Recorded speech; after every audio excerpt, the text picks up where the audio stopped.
This is Edward Segal. Welcome to the Crisis Ahead podcast. Each week, we look at how companies, organizations, and individuals in the news are responding to, managing, or recovering from a crisis, and what you can learn from their successes or failures. My observations and recommendations are based on my experience managing crisis situations and advising others on how to respond to and bounce back from disasters, scandals, and other emergencies. My guest today is John Davies, Chairman and CEO of Davies Public Affairs and CEO Blaze PR. Before John joins me, I want to say a word about what companies will or will not do in a crisis. When your organization is faced with a crisis, will it do everything it can to address the situation, or as little as possible? Or will it refuse to do anything at all out of fear of alienating customers and losing money? As the pandemic continued to surge across the country, the owner of a restaurant in Gaithersburg, Maryland, defied the law and refused to require employees to wear face masks. His defiance did not sit well with members of the public, some of whom reportedly made death threats against him and boycotted the establishment. The restaurant soon closed, and the owner put it up for sale.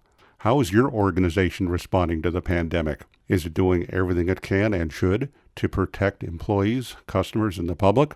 If not, why not?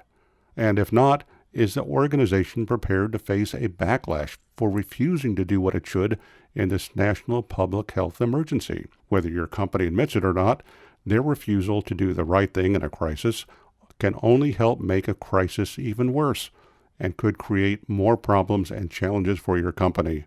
I've written a new book that provides important advice on how you can prevent, manage, and recover from this and dozens of other crisis situations. Crisis Ahead: 101 Ways to Prepare for and Bounce Back from Disasters, Scandals, and Other Emergencies. Crisis Ahead is now available as a paperback book wherever books are sold and as an ebook from Amazon and Barnes & Noble.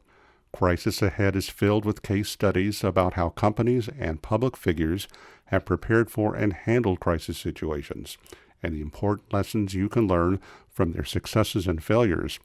The book also includes checklists and exercises to help you get ready for and react to a crisis. You can learn more about the book at publicrelations.com. It's not too early to start preparing for the next crisis. That's because history shows there is always a next crisis, and the sooner you are ready for it, the better. My guest today is John Davies, who is the CEO and Chairman of Davies Public Affairs and the CEO of Blaze PR. John's background includes strategic marketing, public relations, and crisis communications. I'm glad you can join me today, John. Oh, it's an honor to be with you, Edward. You put out the consummate book on crisis. It's such a needed thing right now. Thanks. I appreciate that very much. The recent protests and riots in the aftermath of the murder of George Floyd by the Minneapolis police have led some companies and organizations to change their brand, logos, and even their names. You recently represented a restaurant in Santa Barbara that decided to change their name too. What can you tell us about that situation? Well, it's something that was a long time coming. Sambo's was a chain that started in Santa Barbara and grew all over the nation. Became a very big chain, every corner of the nation, and they faced some issues based on how they did the funding. Employees could be partners, and so the big company went away. Things were sold, so they moved on. And one of the family members, a grandson, had a restaurant, had a beautiful location on the beach in Santa Barbara, and he opened a historic restaurant to call it Sambo's. And he did it like 14 years ago. And he's a restaurateur, had other restaurants, and he was honoring his grandfather and the partners, and opened a place called Sambo's. And there was some serious issues with it after George Floyd and Black Lives Matter started some protest. What was your role in counseling the owner on what to do? Well, what happened is there was a group that started a petition, and in this era, petitions can get really crazy. And then there are some serious threats. So the petition had like 10, 12,000 signatures in a matter of days of getting rid of the name. And then the threats were coming in privately and really scary. And the threats were from more radical groups, where the petition was from a group that had sort of a peaceful touch. They offered to help pay for new branding.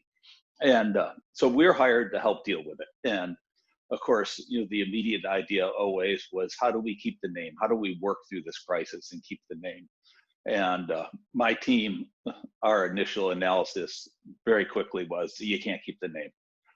There were attacks on Sambo's in the 70s and 80s over the name, and this is the last shot, and it needed to change. So my first job was to work with our client to get them to recognize they needed to change the name, and then work with them doing that to get a positive goodwill out of the community as they change the name. So we worked with them. We came up with the name together. We replaced Sambo's, SAMBO apostrophe S, with the peace sign and peace and love on this incredible sign, which you couldn't get approved now, on top of the building. And we brought the media in on it. We took the young woman who was really leading the petition process. We allowed her to be a major part of it. So turning it into a positive, what happened, of course, is we took attacks from all sides, along the way. But, the vast majority, 75% of the people understood and supported. Some people are like, why'd you ever have the name? Other people are like, you shouldn't fall for anyone pushing you to do anything. But at the end of the day, hard to argue putting peace and love up on a sign in the middle of nationwide protest. Is that the name of the restaurant now? Peace and Love? No, it just changed to the official ongoing name. We made clear, we told people that was not going to be the name, but that was just the sentiment. The name is Chad's. The owner had another restaurant before called Chad's. This will remain with the Sambo's type breakfast menu, and there's all sorts of crazy things I do there with the food and tiger butter, and so all the things will remain, but the new name is Chad's, and the sign just went up this week. Was it a tough sell trying to convince the owner to change the name of the restaurant, and how long did that take?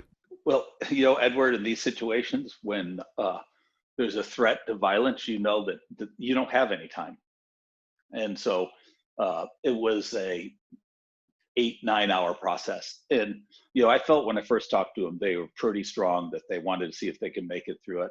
The next conversation with them a couple hours later, it was pretty clear they were getting that they shouldn't do it. We dealt with the city folks at the city hall, representing the mayor and council. No, there's no push that you got to do it. We also worked along with the police department, and they were obviously very nervous because it was a week after some of the big riots in LA, and they were nervous that this was going to attract more of a riot crowd rather than a protest crowd.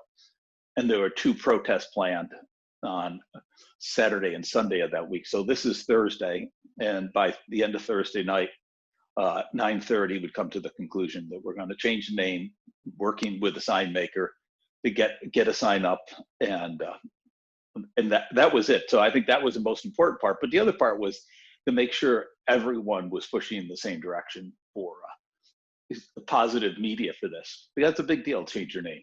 So what's the takeaway, John? What are the lessons to be learned by others who are outside of the restaurant industry? Well, I think number one is that for anyone, a crisis can erupt at any moment, and it's just got to have a plan. You got to have a plan. You have to have a system. Luckily, I have some good friends that knew the owners. I knew his grandfather and his father, but I never knew him. So we had instant credibility because we knew one another in some sense, and it was a good recommendation.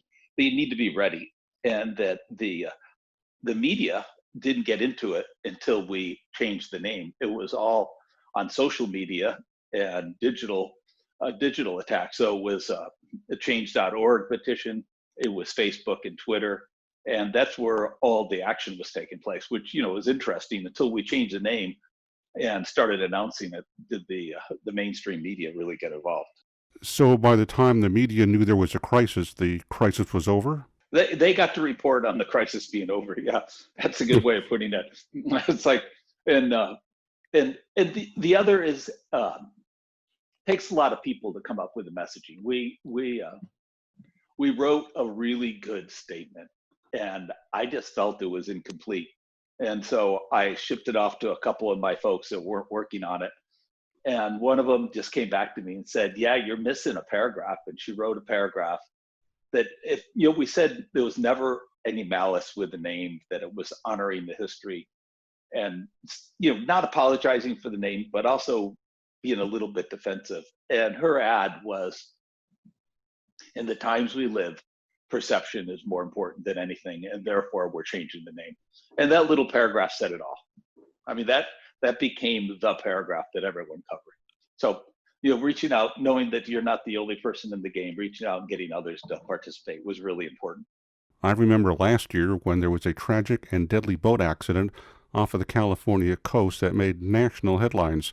What was your connection with that incident? Well, we were brought in to work with the owners of the boat, and it was tragic. It was awful. It was Labor Day weekend. A bunch of folks going out doing deep sea diving, and they had gone out for a dive in the evening, a night dive. They all came back, and the boat caught on fire. The Conception, it caught on fire, and everyone, all the people on the boat were killed who were down below, other than the captain and some of the crew who were sleeping up above on the deck, and were up there but not below. So it was pretty tragic. I mean, and the challenges, of course, were at the front page story. We had every network here. That one for sure made the news right away. Every network in town, every camera crew was hanging around close to where the sea landing, where the boats took off. So it was definitely a national story ready to burst at any minute. So how do you counsel a client who goes through something as horrific and tragic as that? What do you tell them to do? Well, they joined the NTSB team to investigate, which is interesting because when you do so, you give up some rights of talking about what's happening. And right at that moment, it was a little frustrating as someone trying to handle the media for them, but it turned out to be good. So the family had joined the team. We're working with the investigation, but meaning they couldn't talk about the investigation. So first, we couldn't put up the hand in front of the media saying you can't talk. So the main lesson from that one for us was we said what we could. We didn't have a lot to say. We did one major interview where we were able to say only things we could talk about, and we did it with a Santa Barbara-based TV crew, the ABC affiliate, with people that knew the family, asked tough questions, but weren't going for a gotcha. And the interview was good. There was the husband, wife, and daughter were all in the interview. The husband, handled the questions really well, but he was a little stoic and still in shock. The wife was emotional and not really strong, being able to speak a lot, but showed the emotion of the family. And then the daughter was just perfect of both, just the heartfelt pain that the people on the boat that they all knew. These were people that were on their boat that day that had been on it many times before. So our number one thing there was to keep the media informed that here's what we know is happening. They can't make any more comments. So I called probably 20 media people every single day. And I think by keeping in touch, letting them know what we could say, what we couldn't say, what's happening, controlling any of the rumors, made that work a lot better. The other thing we did is we reached out to friends with other institutions and other groups that had a big following on social media, and had pushed them, if they would, to give their testimony to the family, because they were very well known for running a very safe, clean, efficient operation. And so that helped a lot too, that we got people speaking out, and that turned out to be the number one part of the story. Even national media that never met them all said everything we hear about the family is so good. We don't want to be intrusive. So the lesson there was give them what you could, talk to them a lot, make sure they had all the information you could give them, and then be with the family. I mean, I literally spent a great amount of time with the family, helping them work through this. Oil spills always seem to make headlines no matter where they happen. What's been your experience working on those kinds of crisis situations? Well, one of the biggest things we've done is a training on that. So it's always interesting when you go from training. We worked with a couple of the major oil companies doing their national training drills many times off the coast. of California and Santa Barbara. But when we've had a couple, we had one with Mobil Oil right on the beach at a golf course. It was an old line of a platform that Mobil had bought from another company, didn't even know the line existed. And it just started leaking. And it was leaking down on the beach. And the greatest issue we had with that is we were just new to the project. We're not working with them on Crisis. But I had just started to train a spokesperson who was an engineer, incredibly articulate. And for that, we had to go on the news. We had to deal with what we had, which is the truth is, we got to get all the news out, tell them everything we knew, bring them in the front door, keep having press conferences, keep putting out information, and share what was going on. And we discovered it was a break in a pipeline that just had oil left in it from the past, and it broke out and was pretty limited. But the woman who we had trained, we'd gone through a couple training sessions, half days. And the biggest thing we had gotten through was her nonverbal. And when we did the research after public opinion research about the incident, the thing we heard was they handled it really well. 65% of the public said that Mobil had done a really good job handling the spill, and they felt confident in them. And we asked them what they remembered the most, and it was the woman with the Mobil hard hat with the smile. Just her smile, her attitude, her wholesomeness, how she had directed it, and just straight on honesty projected a great image for the company. So what's the takeaway for corporations and organizations that have not had to deal with a crisis yet? Well, number one, you got to be ready. You got to know something's going to come someday. And the first thing I think is understand the issue you are managing. What are you managing right now? Are you managing an outrage that people are just angry at something, which is pretty much the Black Lives Matters? There's no hazard in that. There was no danger, using Peter Sandman's language. There was nothing that was going to hurt anyone at that point. And in the oil spill, you're really managing the potential hazard that something bad could happen. You need to make sure you're keeping people away from that beach, away from that area. And then the outrage came. So what are you managing? And how do you deal with it? And make sure that you not only deal with the media, but you also go directly to all the key audiences. And in the oil spills, we're talking directly to all the local decision makers, all the state and federal decision makers, and letting them know what was happening. Sharing with them what's happening and not relying just on the media, because who knows what's going to get out and what it's going to be with the media. And probably the most important rule, and I think this one gets people in trouble all the time. Don't create a new crisis by how you handle the crisis. Know what you face, know what you're dealing with, and deal with that, and only deal with that. And briefly, John, what can you tell us about your firm, your services, and where can people go to learn more about your company? Well, that's always a good question. Guys like I'd like to hear. DaviesPublicAffairs.com, and affairs with an S. And so we handle opportunities in crisis. So we deal with crisis communications through issues that we're just talking about, but also issues where people are trying to get something through a government body, a government agency, at the federal, state, or local issues. So we deal with real estate, energy, anything from a LNG terminal. We've done a couple of those, and to wind farms and solar farms. And they're all a challenge, and they're all a great opportunity, but you need to deal with the public. And it's very similar to dealing with a straight-on crisis. You got to get out there, tell your story, and get it out to the people that matter. And don't count on just doing it through the media. You need to go direct to the public. I'm afraid we're out of time, John, but I want to thank you very much for joining me today. My guest has been John Davies, who is the CEO and Chairman of Davies Public Affairs and the CEO of Blaze PR. Thank you, John. Hey, thank you, Edward. It was a pleasure.